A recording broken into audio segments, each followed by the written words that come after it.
At dahil po sa pagsuway ni Saul, ay sinabi ng Aba na sa inyong pagsuway, ibibigay ko kayo sa inyong mga kaaway. Dahil sa ginawa po nila, na ibinigay at isinako po sila ng ating ang kanilang mga kaaway. At ganoon din po naman sa ating mga ninuno noon, sinakop din sila. Dahil ba sa pagsakop na yon ay dahil sa kanilang pagsuway at sa nga panahon ito ay inire-revive po natin ang kingdom ng ating Alahayam dahil po ba tayo ay nagpasakop na sa kalooban ng ating Aba? Sumunod na po ba tayo sa kanyang salita? Covenant, yun po.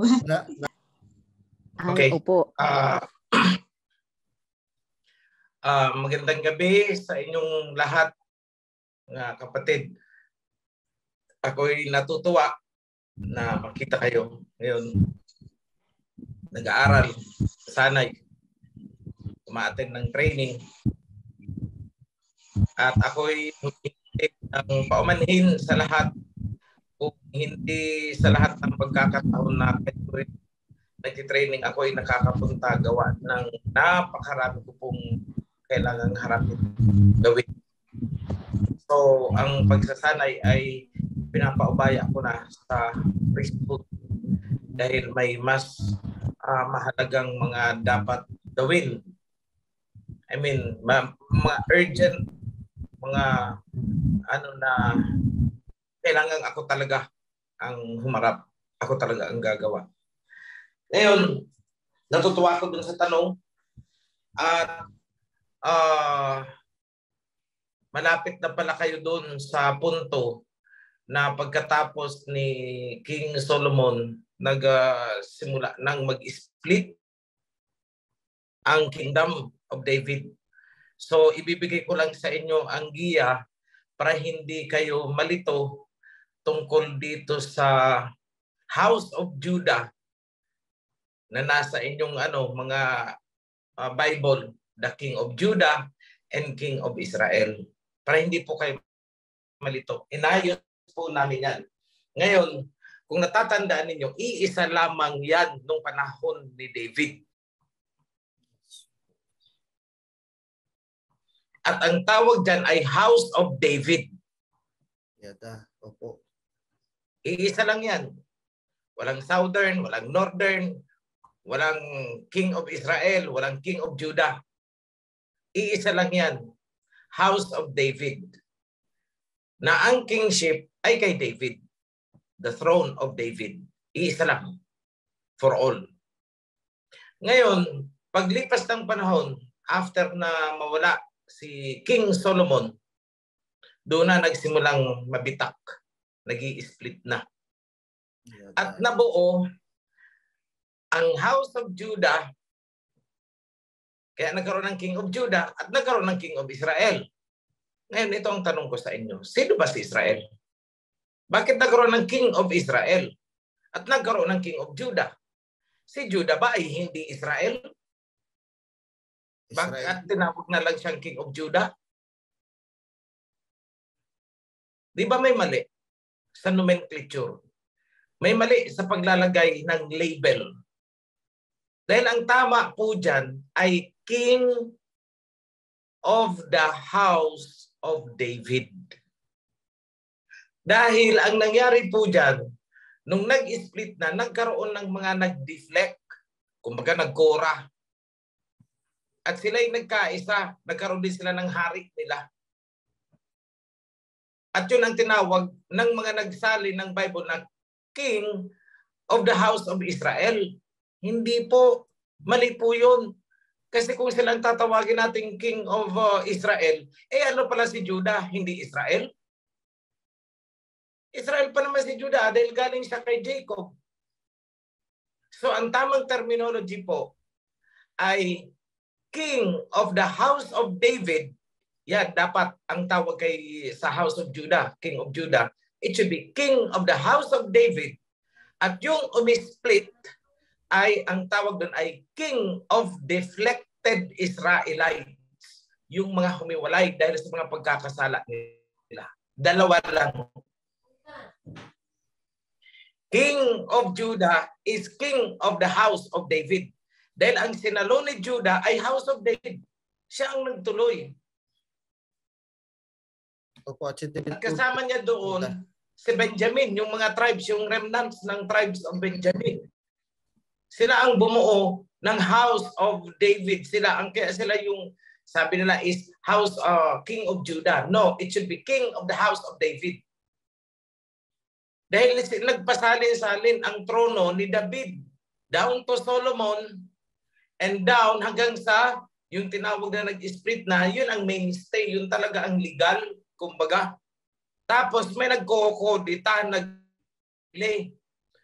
at tinawag nila ang sarili na House of Israel, the King of Israel. Mali po.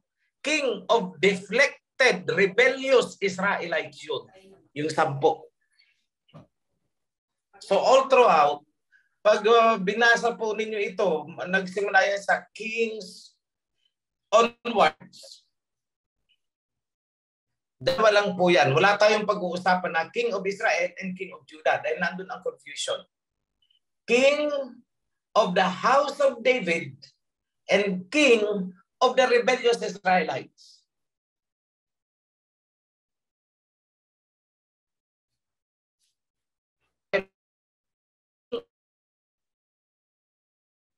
Israelites.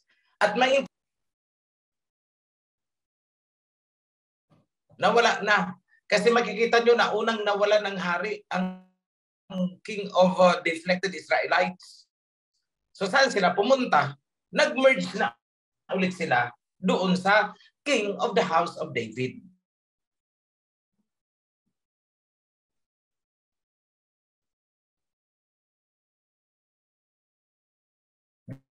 Kasi hindi po pwedeng hindi mangyayari at hindi nga talaga nangyari na ang throne of David ay nawalan ng hari. Meron.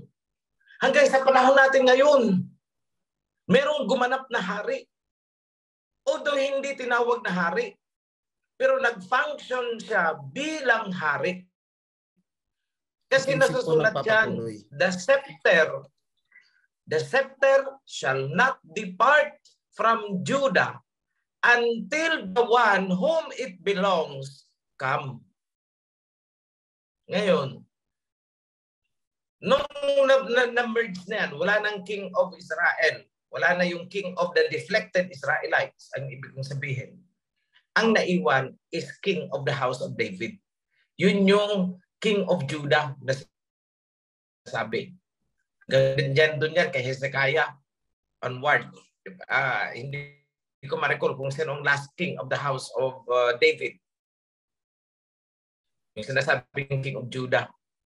Bago dumating ang Messiah. Dahil ang pagkakawala ng house of David ay noong pumasok na ang mga Romans. Sila na ang naghari doon sa Jerusalem. At naitsapwera na nga yung house of David. Sila na ang mga nasa gigilid at ang mayani na ay yung mga dayuhan.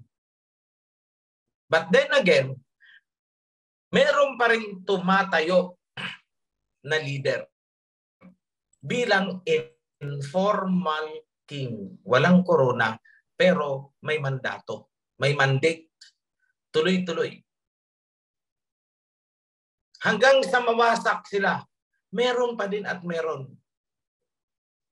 Hanggang sa dumating dito ang house, ang ibang tribes. Meron silang kinikilala kaya lang kasi hindi na sila wala nang communication. Pero may hinihintay sila. Sedekaya po ata kamahalan ng huling ng Judah. Sedekaya. Okay. Nagtuloy-tuloy pa rin naman yan. Kaya lang kung titingnan nyo ang sinulat ni Prophet Amos, anong sabi? I will restore the fallen tent of David. Yan, isa pa sa mali. Tent, tulda. But that should be, I will restore the fallen kingdom of David. Pwede rin, I will restore the house of David. Kasi the throne of David should never be empty. Hindi dapat mawalan ng nakaupo sa throne of David Hanggang sa bumalik si King Yahawashi.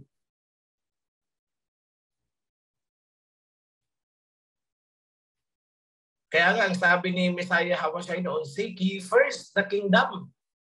Ano hahanapin nila? Hindi, nagkawatak-watak na sila.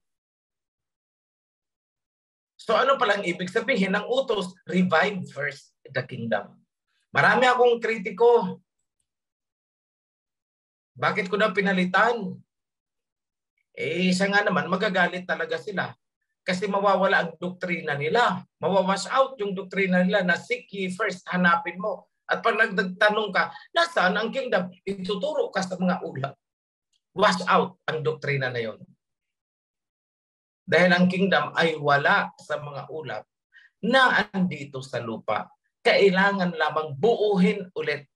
Dahil ang King of Kings ay hindi bababa kung hindi buo ang kingdom. Yun ang sinasabing, the messenger, I will send my messenger to prepare the way before me. To prepare the kingdom before me. Yun po ang ibig sabihin nun eh. Dahil hari ang darating. So kung hari ang darating, anong preparation ba? Di para sa hari.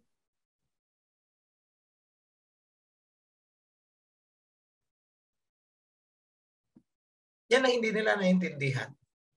Ngayon, ito I have to be honest sa inyong lahat. And as I am always honest, hindi ako nag-claim ng kung ano-anong titulo. Ayaw na ayaw ko nga eh. Dahil ang sakit na ng ulo ko, sa totoo lang, laging ubos ang sanitary bomb cutting ko sa mga kinakaharap ko. But anyway, I started on YouTube lang. Alam ninyong lahat yan.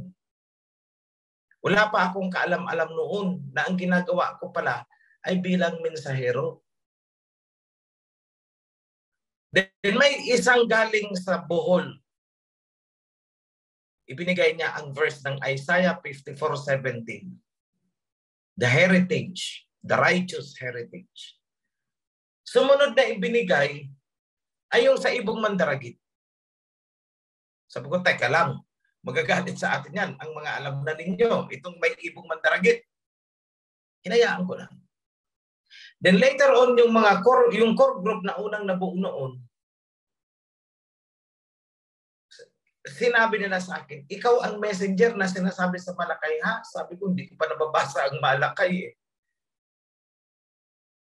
So it took 6 months or mahigit bago ko natanggap sa sarili ko na ako nga talaga siguro ang mensahero. May siguro pa yun, may pasubali pa yun. Pero ang biling ko sa kanila, wag na lang kayong maingay. Kung yan ang paniniwala nyo, sige, hindi ko na kayo didiskusyonin. Pero wag na kayong maingay kasi ayoko ng mga ganyang titulo. Magkakasala lamang tayo pare-pareho yan. That's what I told them. Binabasa nila sa akin, I will send my messenger to prepare the way before me. Tapos, sabi doon is, he will sit as a refiner. I-refine ang priesthood. Nagulat ako. Sabi ko, sino nga ba ang nag-revive ng priesthood? Wala namang nag-revive ng priesthood worldwide. Wala eh. Ako. Hindi ako nagbubuhat ng bangko. That is a fact. Isang katotohanan. Then Yahweh will enter the temple. So dapat pala may temple. Hindi ko pa man ito nababasa. Gusto ko na talagang magpatayo ng temple. Yung talagang direction. Although hindi ko alam kung paano. Wala namang pera.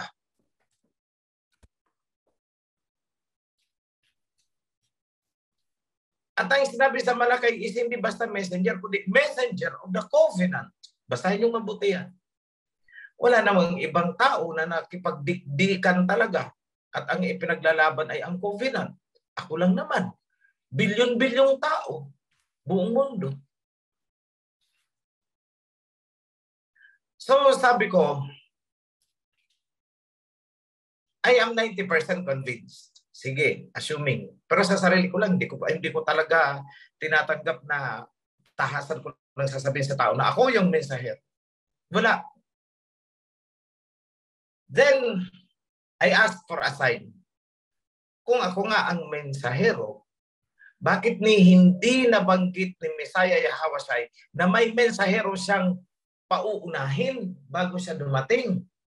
At yun ang maghahanda ng mga tao. Ihahanda niya ang mga tao para sa pagbabalik ni King Yahweh. Bakit wala? At ang itinuro sa akin ay yung sa John. Nasabi ni Messiah Yahweh, ako'y babalik sa aking Ama kung saan ako nanggaling upang ang Holy Spirit ay dumating sa inyo. Teka muna. Bakit naging Holy Spirit? Samantala doon sa Malakay, ang sinasabi niya, mensahero ang pauunahin niya. Bakit Holy Spirit? Teka muna, nagbago yata ang terminology. Then sige, I read downwards. Nagulat ako, Holy Spirit. Bakit ang nasulat ay, He will guide you. He will teach you. He will testify about me. He will tell all the truth.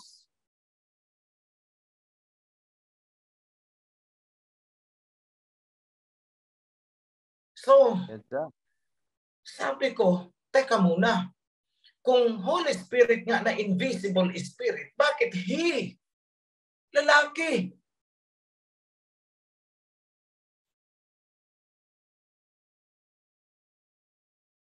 Sa Old Testament, ang sinasabi, I will send my messenger to prepare the way before me. Ihahanda yung mga tao, facilities, etc. Provisions. Tapos pagdating dito, sa New Testament, naging invisible na espiritu. Pero nilalagyan naman nila ng persona. At ang nalagay ay He. Kailan pa naging lalaki ang Holy Spirit? Di ba mali? Yeah. And I realized na ang sinasabi ni Messiah Yahweh na isusugo niya ay hindi invisible spirit, kundi ang kanyang mensahero na sinabi niya noon pa sa Malakay chapter 3.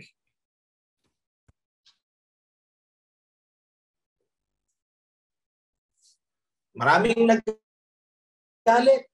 Maraming nagsabi, iba na ang espiritu. Tapos na ang trabaho ni OHC bilang mensahero. Kami na ang kapalit, kami na ang magpapatuloy. Teka muna, paano natapos ang aking gawain? Nasusulat sa Malakay na ang mensahero ay naandun kasama ang Messiah papasok sa temple. Wala pang temple, paano nasabing tapos na ang gawain ko? Ito nga, nakikipag-workout pa kami sa Palafox para siguraduhin na tama ang itatayong temple.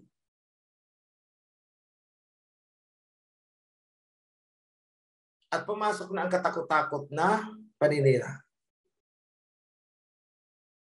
Ngayon, ano ba ang ini-imagine ninyo sa isang mensahero?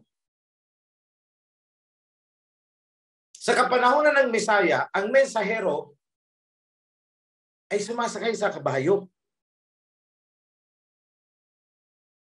At siya ang naghahatid ng balita at mensahe. Pero pagdating sa Book of Revelation, may inilarawan. Binuksan ni King Yahweh ang seal of the scroll. At ang una niyang sinugo, nakasakay sa puting kabayo, mensahero, na binigyan ng korona, naging king.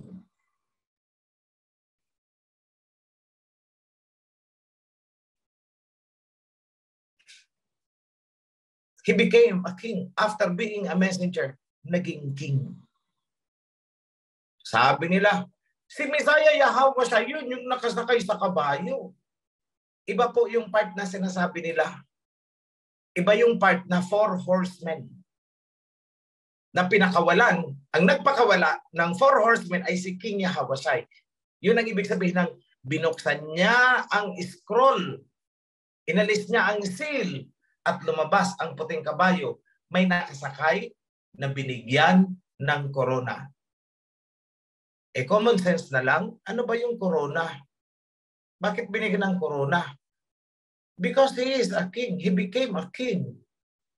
Kung siya ay naging king, ibig sabihin, may i-establish siyang kingdom.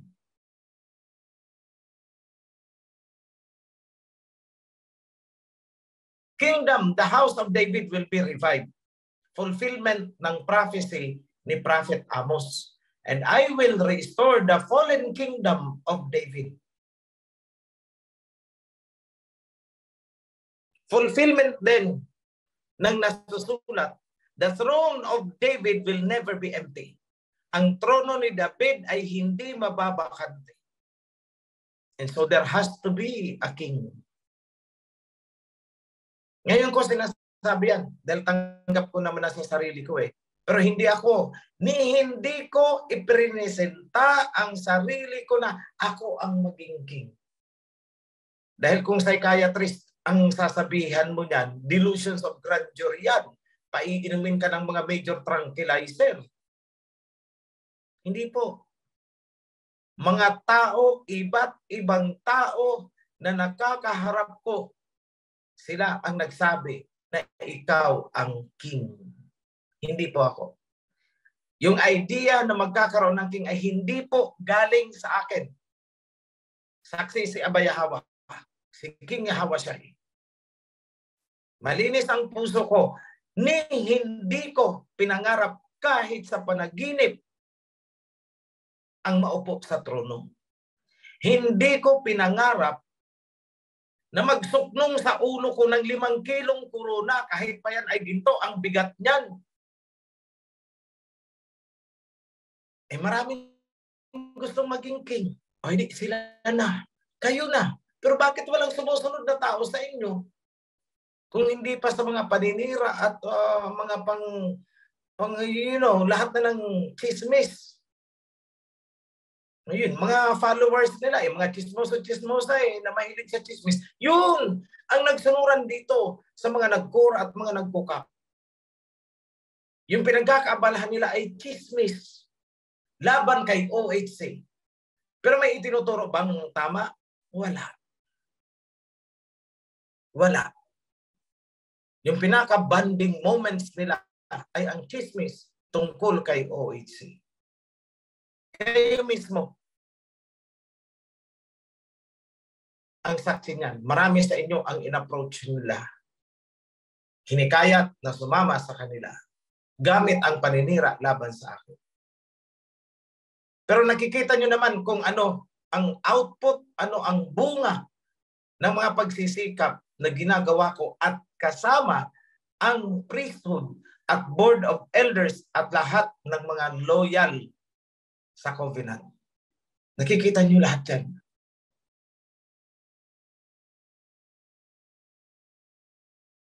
Yan ang sinasabi na prepare the way before me. Priesthood, temple, covenant. Tatlong very critical na dapat ihanda bago siya bumalik. Ngayon, sa mga kumukontra dyan, di ko naman pinipilit na sang-ayunan ninyo ako. Pero ito lang ang isang sasabihin ko. Kung hindi ako, sino sa bilyong-bilyong tao ang gumawa ng ginagawa ko? Bilyong-bilyong tao sa buong mundo. Sino ang gumagawa ng paghahanda na ginagawa ko? Yung mga nagsumputan na sila daw ang tama, sila ang mas marunong, sila daw ang lahat na gustong angkinin. Isa lang naman ang tanong na ipasagot ninyo sa kanila, utang na loob. Tanungin nyo sila, kung kayo nga ang nag-fulfill ng prophecy, nasaan kayo nung wala si OHC? Pag tinanong niyan, the truth will set you free. Yan lang po. Be blessed everyone in the name of Abba Yahweh and King Yahweh Shai. Back to the priest. Thank you. Yada. Alawaya, alahayam. Yada. Yada. Yada. Po, mga kapatid, ang mataas na papuri sa ating alahayam. Babasahin lang po namin sa FB Live ang katanungan ng isang kapatid. Mapagpalang gabi po sa lahat. Ibig po bang sabihin mula noong 70 AD nang sunugin ng mga Romano ang templo ng Jerusalem, nawalan din po ba ng hari ang Israel? Ngayon, sinisimulan ng ibangon ang templo dito sa Opir. Ang mensahero, Brother King OHC na po ba magpapatuloy ng Kingdom of Heaven? Salamat po. Ako na lang ang sasagot. Noong sinakop ang Jerusalem at sila'y pinalayas na noong 70 AD, wala silang formal na hari. Walang formal king na nakaupo sa trono kasi inagawa na nga sila ng trono. Pero merong leader, merong namumuno dahil naandyan pa rin ang kanilang tradisyon na tribal. So therefore, yung pinakapinuno ng mga punong tribo ang umaakto sa papel ng isang king. Although hindi siya formally natawag na king kasi nga nasa evacuation sila. Wala silang kingdom. Paano matatawag na king? Ngayon, sa ginagawa nating revival, magkakaroon ng kingdom and therefore walang kingdom na walang king. Yes, I will answer it straightforward. Yes, itinutuloy ko ang kingdom of heaven. Yada. Paano nyo masasabi na kingdom of heaven ang ipinagpapatuloy ng inyong mensahero? Paano nyo masisigurado na kingdom of heaven ang itinutuloy natin? Ang ipinagpapatuloy ko, itinataguyod natin. How can you be sure?